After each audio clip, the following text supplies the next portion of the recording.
একবার খেলে মনে থাকবে বন্ধুরা, তোমরা এভাবে বানিয়ে খাও, একদম মুচমুচে। দেখো কীভাবে, শুধু আলুর রেসিপি, দারুণ টেস্টি।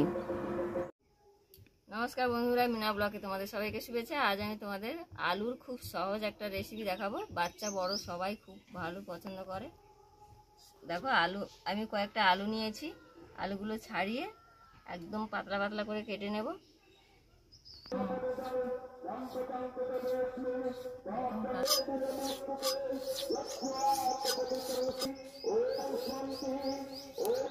দেখো বন্ধুরা, আমি আলুটা কেমন ভাবে একদম কেটে নিয়েছি, খুব পাতলা পাতলা করে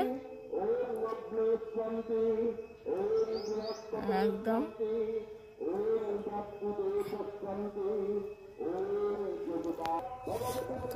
দেখো আমি আলুগুলো কিভাবে কেটে নিচ্ছি, আমি এইভাবে সব আলুগুলো কেটে নেব। আমি আলুগুলো দেখো কিভাবে কেটে নিয়েছি, একদম পাতলা পাতলা করে।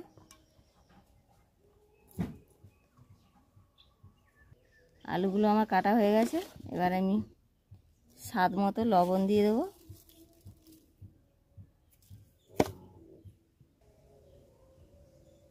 পরিমাণ মতো হলুদ দিয়ে দেব।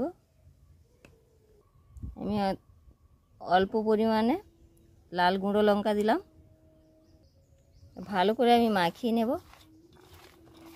আর এটা দেখবে বাচ্চা বড় সবাই একদম ভালোভাবে খাবে, বিকেলে চায়ের সাথে তো দারুণ জমবে।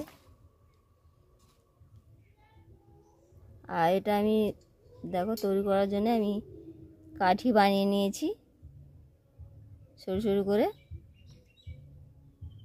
এটাতে আমি গেঁথে দেব।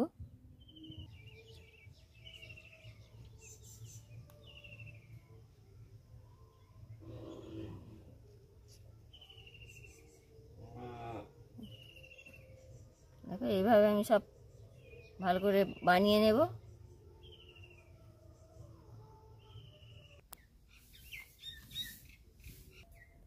দেখো এগুলো আমার বানানো হয়ে গেছে। আর কড়াইতে দেখো তেল গরম হয়ে গেছে, একটা একটা করে আমি দিয়ে দেবো। এবার ভালো করে একদম মুচমুচে করে লাল করে আমি ভেজে নেব।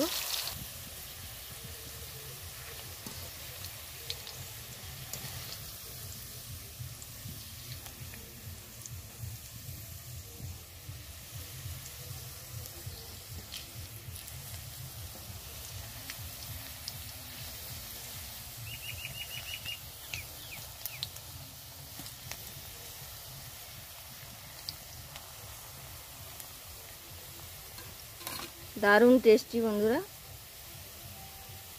বাচ্চারা তো খুব মজা করেই খাবে।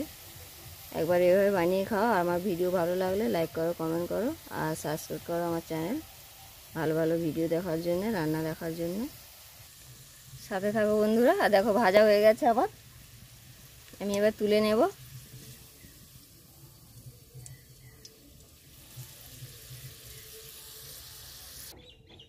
বন্ধুরা আমার ভাজা হয়ে গেছে, তুলে নিয়েছি। আমি এইভাবে সব এগুলো ভেজে নেব। আবারও দিয়ে দিলাম। দেখো কত মুচমুচে আর একদম গুঁড়ো হয়ে যাচ্ছে, দারুণ হয়েছে বন্ধুরা আলুর চিপস। তোমরা এভাবে বানিয়ে খাও আর সাথে থাকো, লাইক করো, কমেন্ট করো।